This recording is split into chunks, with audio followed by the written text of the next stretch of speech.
and welcome to the Federal. I am Nilanjan Mukhopadhyay, your host of the program Off the Beaten Track. The recent Karnataka elections, to a great extent, sprung a surprise in the way of the commanding majority which it provided to the Congress party. Given the fact that it came just a year before the next parliamentary elections, obviously all eyes are riveted, trying to understand whether we can draw any lessons from the Karnataka verdict, whether this is going to hold true in 2024, whether this same trend is going to continue in the other assembly elections which are due later this year. 5 states go into assembly elections, the northern states of Madhya Pradesh, Chhattisgarh and Rajasthan, the southern state of Telangana, and of course, Mizoram in the northeast. So we are actually, India is what we call a country of serial elections, where elections are either just have happened or is going to happen or will happen in the few months. So we are in a perpetual election mode, but it becomes more important from 2023 onwards, given the proximity of the parliamentary elections. So I am going to be speaking to Professor James Manor, one of the most accomplished and eminent political scientists in the world, somebody who's had a very keen interest in Indian politics and Indian political developments for several decades. So first of all, Professor James Manor, welcome to this program, and thank you very much for giving time and joining us straight from London, from this is possibly your study or your sitting room. Thank you very much. Yeah, it's still mid-morning or midday in London at the moment. Professor Manor, let me tell you, our viewer is an emeritus professor of Commonwealth Studies at the School of Advanced Study in the University of London. Professor Manor, let me straight away get to a question which comes out from a very recent article which you wrote after the verdict from Karnataka, which was published in the Wire website. It was given the headline of Karnataka, a potentially historic election, in which you have actually read the verdict and pointed to some of the trends which are visible or discernible from Karnataka. I have kind of divided them into the national trends which can be drawn from that, and also the state-wise trends which can be drawn from your article. Now, the first question stems from a point which you make. You refer to the decline in damaging interventions in state politics by national leaders of the Congress alongside an increase in the BJP. You also make a very interesting point that possibly the BJP has become the new Congress, that it has suffered primarily because the BJP national leaders were going and interfering day to day, hour by hour in the campaign, which actually should have been run by state level leaders of the BJP, but they completely failed. So this nationalization of state politics, which do you think that this is actually something which is going to bother the BJP in the coming elections, both in the assembly elections and also in the national elections? It's possible that it may cause damage to the BJP. The BJP has seen radical centralization of power, so has the government, since 2014. And when BJP state election campaigns developed, I've seen this in Bihar, in Madhya Pradesh, and certainly in Karnataka twice. The national level leaders of the BJP impose on the state level leaders the themes that they will campaign upon, Right. often themes which the state level leaders think are not very attractive to the local people. The national level leaders don't listen to state level leaders of the BJP, and they often impose candidates in state elections who are not likely to win, but they're to the liking of the national BJP leaders. All of these things have caused the BJP problems in state elections in Karnataka twice, in Madhya Pradesh, and elsewhere in Bihar as well. I studied the 2015 election in Bihar and found this to be the case.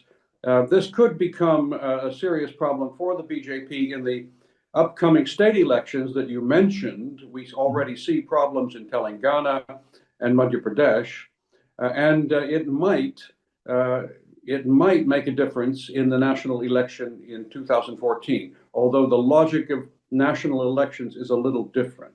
Yes, that's quite right. In fact, much is made out of the Karnataka verdict that the BJP has been locked out of southern India.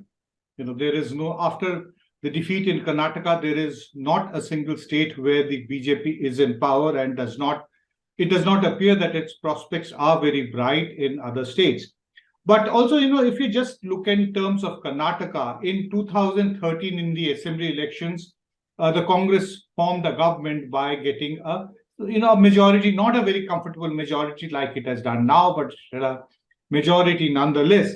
Yet in 2014, the BJP did very well and actually won 17 out of the 28 seats from the state. Likewise, in 2018, which gave a hung state assembly in Karnataka in the assembly elections, in 2019, the BJP virtually swept Karnataka. So it is not necessary that the assembly verdict just a year prior to parliamentary elections actually holds true even in the next parliamentary elections. So would you say that that we have to keep our fingers crossed that whether this Karnataka verdict is going to hold true in 2024, or when the voters decide for who their choice is going to be next year in the parliamentary elections, that they can come up with a completely new verdict, which may be totally opposite of what they have voted now? Is there a distinct possibility of that? Yes, the BJP could make significant gains in the Lok Sabha election, in spite of the victory of Congress in this election. A lot depends upon the quality of government which the Congress delivers in the next 12 months. Right. When Mr. Siddaramaiah was previously chief minister, his government made a rather slow start, and then it picked up momentum later. If it works well and quickly from the beginning, then that could make a difference in the Lok Sabha elections. But in Lok Sabha elections, of course, national issues become very important. Mr. Modi's pulling power as a campaigner might be more attractive in the Lok Sabha election. He made significant mistakes in his state-level campaign in Karnataka, saying things that were really that Kannadiga voters found rather odd and unappealing. That might not happen again in 2024. Well, you're talking about 2013, when Siddaramaia's government made a slow start. But from the evidence that is there, they have actually immediately on the first day of the cabinet meeting, they decided that they are going to roll out the 5 promises, which were one of the major talking points during the campaign. But there are definitely other issues also which have to be seen, especially the unity between Siddaramaiah and Shiv Kumar. It has to actually hold true that Congress government cannot give the image of being split on its own. You were talking about Prime Minister Modi's campaigning power and his charisma, which works during national elections. But in the article also, you actually point to some of the bizarre claims which Mr. Modi made during the recently concluded Karnataka elections, where he actually started drawing parallels between Congress and terrorism, and then ultimately boiling down to equaling the Bajrang Dal with Lord Hanuman, who's also popularly called as Bajrang Bali. So it became a very peculiar algebraic election that Bajrang Dal is equal to Bajrang Bali, which obviously, as the verdict shows, was not bought by the people. That is a different issue which we'll talk about. But a point that you made, that this actually raises a very serious concerns that as an orator, the Prime Minister is losing his touch. Would you just elaborate on this when you say that he is actually losing his touch, that actually he is not able to resonate with the people the way he used to earlier? Yes, part of the problem is a linguistic problem. That is, Kannada is from a completely different linguistic family compared to Hindi. And so much of what he says cannot be understood by Southern voters. But beyond that, he did have some translations made, and he said things that were very strange and unappealing to voters in Karnataka. That you've mentioned several. I think the strangest thing that he said, which is completely off the wall, is that the Congress in Karnataka might take Karnataka out of the Indian Union. Right. Now, no one, I've studied this state for over half a century. No one of any description in Karnataka, citizens or politicians, has ever suggested leaving the Indian Union. This is a bizarre idea. And people in Karnataka scratched their heads when they heard this. And Karnataka voters are perceptive. We've seen this for more than 30 years. They are very discerning. They understand complications, and that includes disadvantaged voters in Karnataka. So I think Mr. Modi needs to develop a more attractive repertoire for his performances next year. Would you say that, when you're talking about Karnataka being completely, a different language, Kannada being from a different family altogether, would you also say that there is actually a very severe limitation with not just Mr. Modi, but the entire RSS edifice, what we also call the Sangh Parivar here, that their understanding of India, or what they call as Bharat, is essentially more North Indian and Western Indian, as a result of which, despite making inroads, but they are not in a position to really, secure a kind of permanence as far as political power is concerned in southern India? Yes, that is part of their problem. There's another side to it as well, and that is that in Karnataka, the RSS has fewer people on the ground. The organization is less well developed than it is in Western or Northern India. I remember seeing the 2003 election in Madhya Pradesh, which I studied on the ground. Right. And in Madhya Pradesh, the RSS was present in strength, but in addition to that, RSS volunteers from other North Indian and Western Indian states came to Madhya Pradesh, and they all spoke Hindi. And the voters in Madhya Pradesh could more or less understand what they were saying. In Karnataka, you can't import large numbers of Hindi-speaking volunteers from other states to strengthen the RSS, which is weaker in Karnataka to start with. And so if the RSS volunteers from outside Karnataka come in, they speak Hindi, people will have trouble understanding what's going on. So the RSS is at a significant disadvantage, not only in Karnataka, but across much of South India. You also have written about the limitations of the Hindutva politics in Karnataka. You also actually mentioned that even in coastal Karnataka, where the BJP has done traditionally very well, in fact, that region was among the places, the regions, where Karnataka, the BJP won seats from Karnataka for the first time from this region.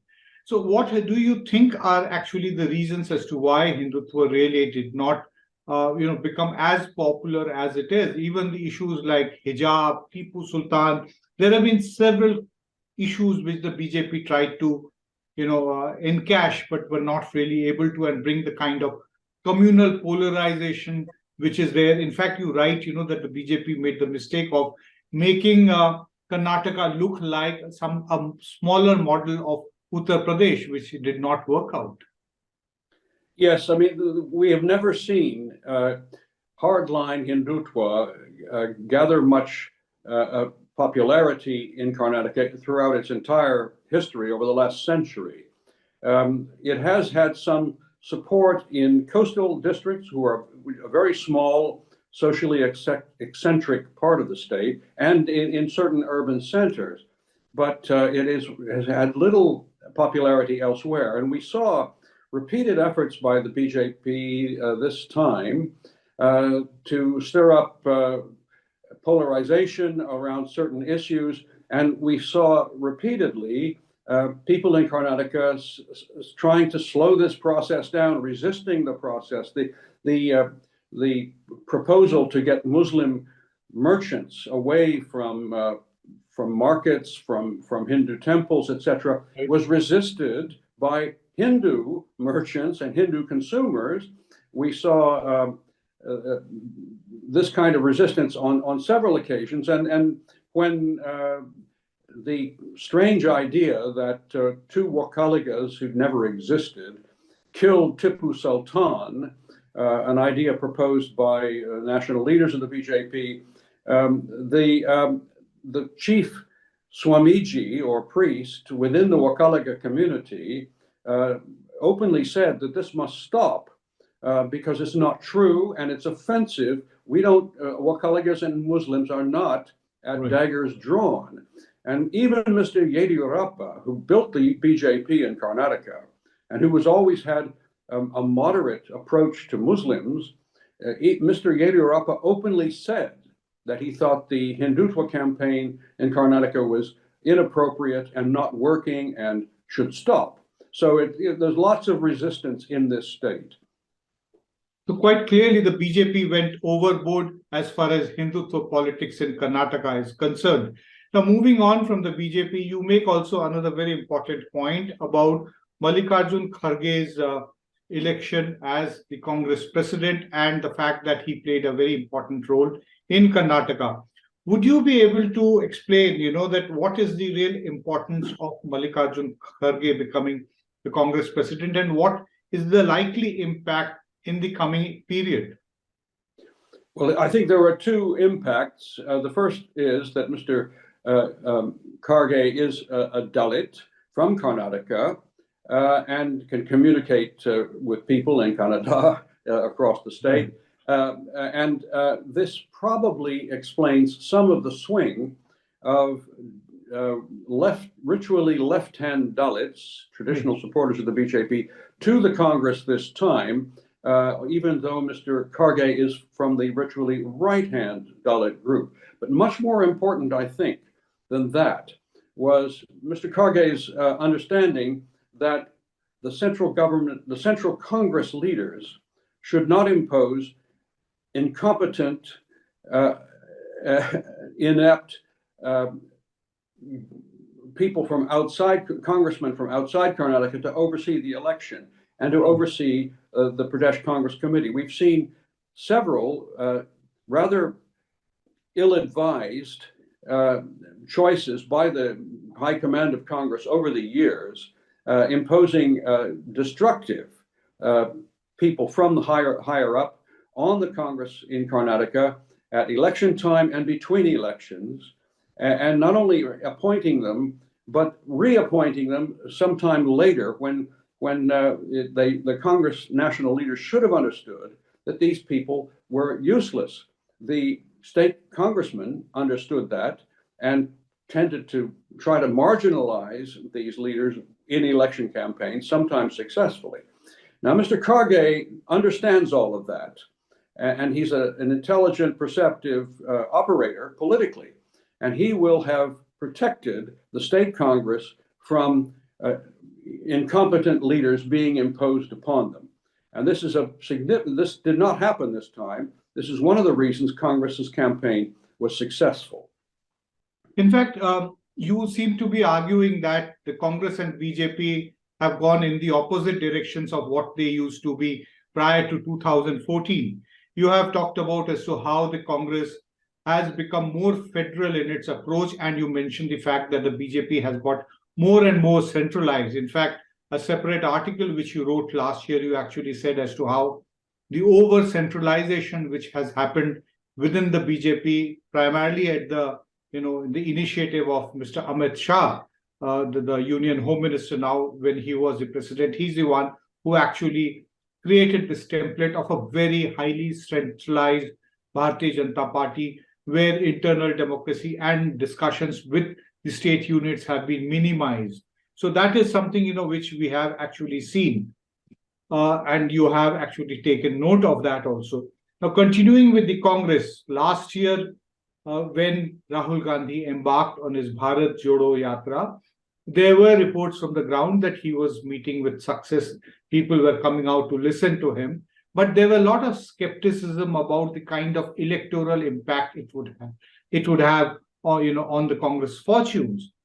This time during the Karnataka elections, we actually noticed one very important point prior to the verdict, the counting exactly that there appeared to be far greater amount of ideological clarity as to how the Congress wanted to tackle the BJP. It was much more, it was willing to take positions on issues of Hindutva. For instance, the call that we are going to impose a ban within the legal permissible limits on the Bajrang Dal and other organizations, including it talked about Muslim fundamentalist organizations also. After the verdict, we noticed that out of the 20 constituencies through which the Bharat Jodo Yatra passed through, the Congress won as many as 15 seats, and not just winning them, but also the vote share of the Congress party in these constituencies was much more than the state average. So would you say that the Bharat Jodo Yatra has actually been also an electoral success, and that its impact would be seen later this year in Madhya Pradesh, Chhattisgarh, and Rajasthan, though it did not really pass through many parts of those constituencies, of those states? Well, to my surprise, the Yatra did help Congress significantly in Karnataka. There's no question about that. The numbers you cited are correct. Right. And the trend is clear. They are in fact picked up from your articles. You reminded us of those figures. It had been quoted by other people, but it's a ready reference, your article. Yes, please, go ahead. In Karnataka, it worked, and it may continue to work to some extent in the Lok Sabha election. It's unclear whether the Yatra will have the same impact in state elections in other states, but we will find out before too long. And it's possible that again it may do so. But I think what is important here is that Congress is, as you say, becoming more federal.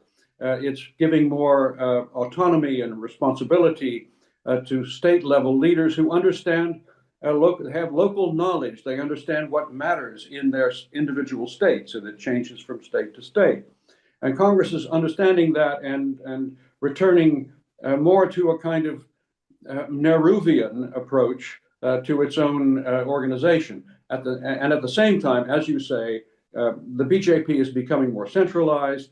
And in fact, I think the BJP organization, because so much power is concentrated in the hands of Mr. Modi and Amit Shah, the BJP's organization is actually being hollowed out and weakened, even though it holds much more in the way of positions of power in different states.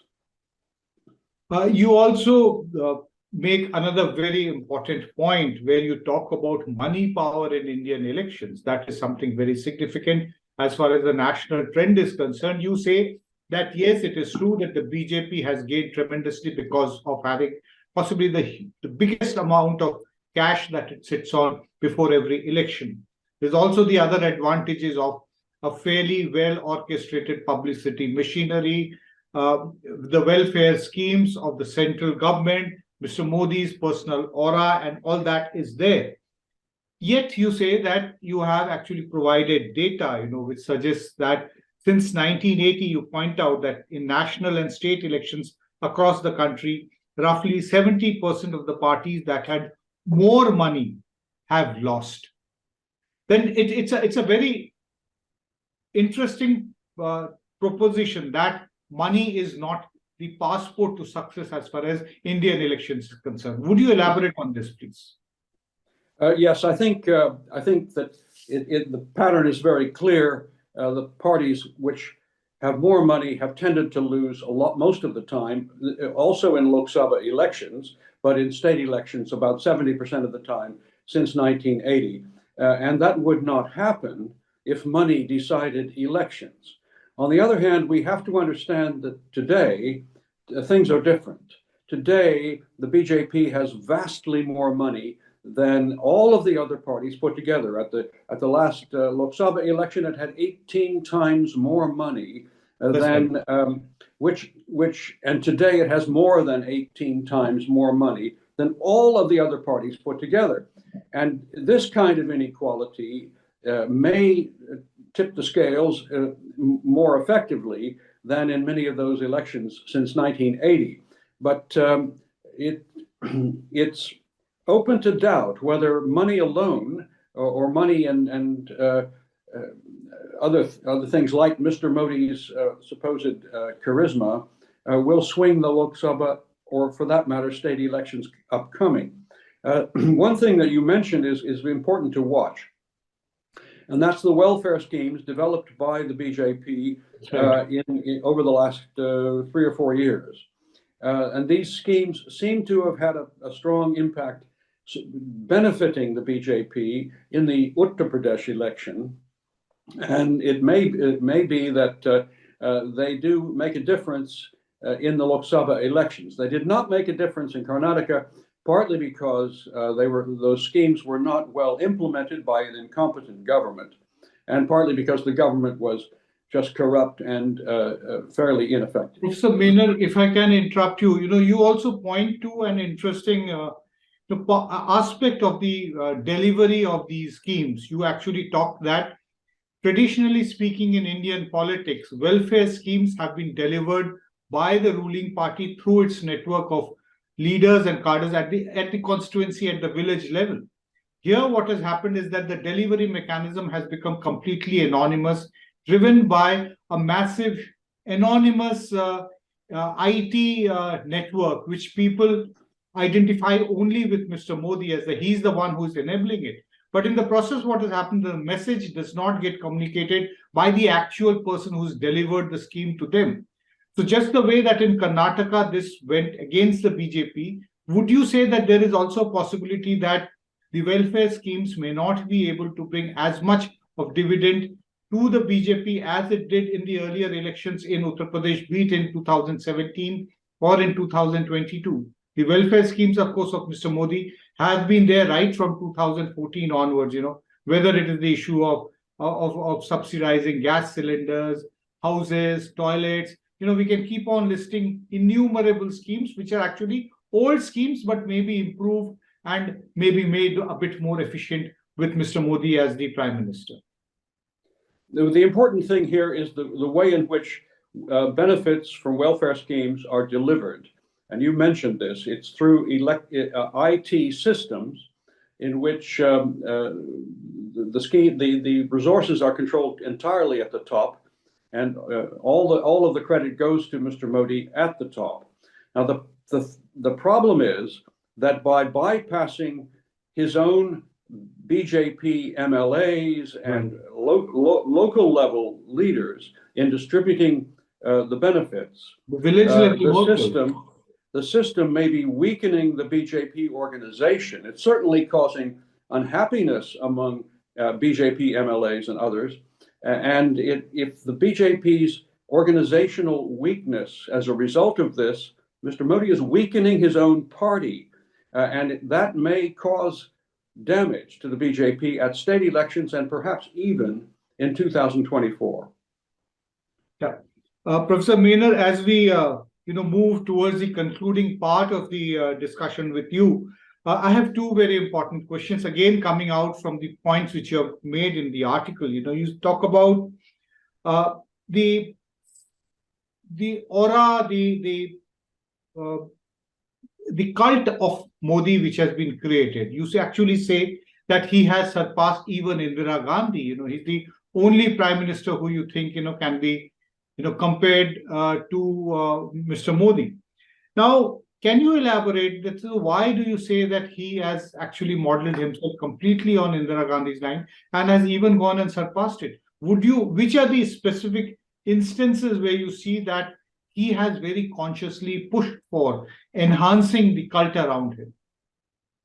Well, he does it every day, and it's very systematic. I think it reveals something about his personality. He is much more systematic, much more carefully organized his image making, his cult promotion than Indira Gandhi ever did. Indira Gandhi was, she had at her side a harebrained Sanjay Gandhi, who did not do her campaigning much good at all. Mr. Modi has a much more systematic and high-tech approach to these things, and he welcomes the glorification of him on a daily basis. There are large teams of media monitors in the government, in the national government, and in the BJP, monitoring the output of reports in newspapers and other media, and reminding the media owners of which stories to republish, which glorify Modi, and warning them against stories which criticize Modi. And we see in the BJP a kind of competition amongst leaders to praise Modi, so that one man did say that he has the touch of God in him, and that somebody else said, no, he is the leader of the gods. You know, this kind of glorification is clearly about as far as you can go. And the question is whether India's sophisticated voters, after 10 years of this, will they perhaps begin to tire of it? I don't know. Let me remind you that among people, who have actually personally glorified Mr. Modi was also the previous Vice President of India, Mr. Venkaiah Naidu. At that time, he was a Union Cabinet Minister. Now, my last question to you, that we all know that next year is going to be India's possibly the most crucial parliamentary elections in several decades.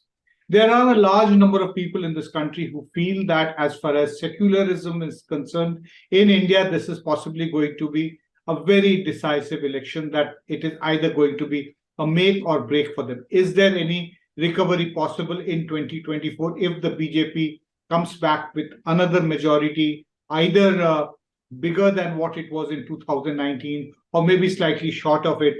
Then as far as secular politics is concerned, it's going to receive a huge blow. There are also major events which are going to happen as far as the Hindutva narrative is concerned.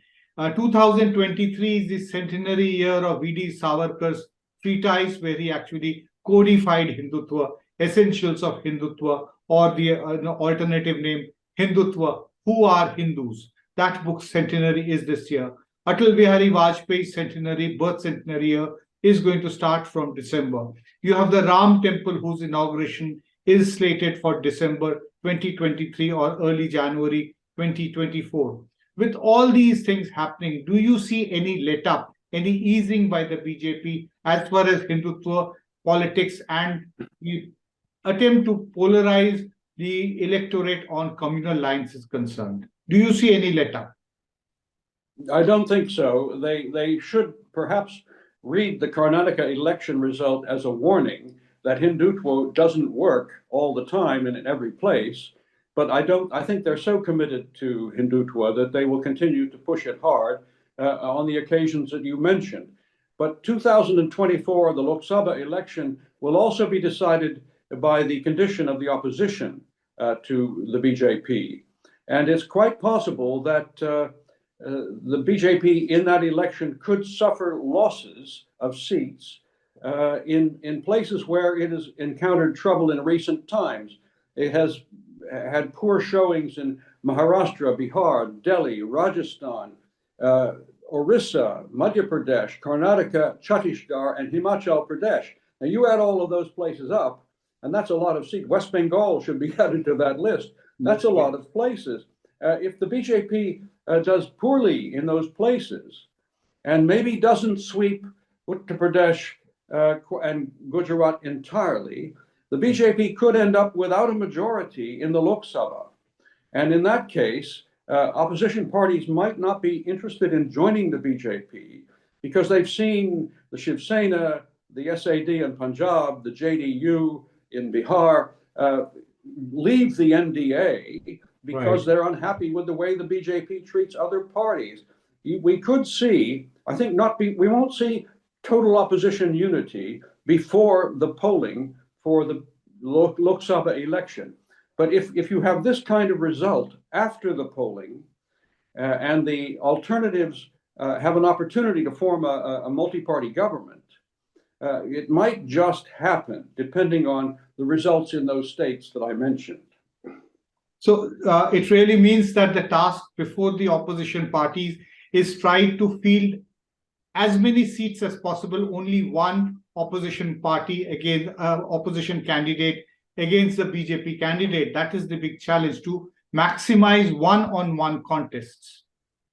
That would certainly make a difference, but there are problems there because many of the opposition parties are opposed to one another in those places. Right. Well, you know, will AAP yield ground in Punjab or in Delhi? Will Congress yield ground in Uttar Pradesh or elsewhere?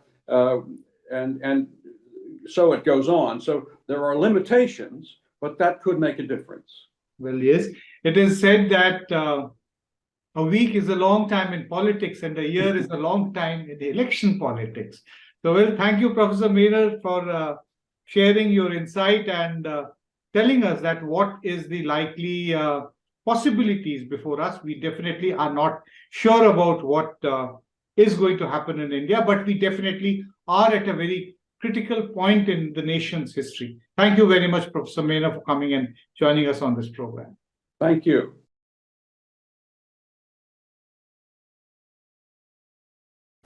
Subscribe to the Federal's YouTube page for more news and updates.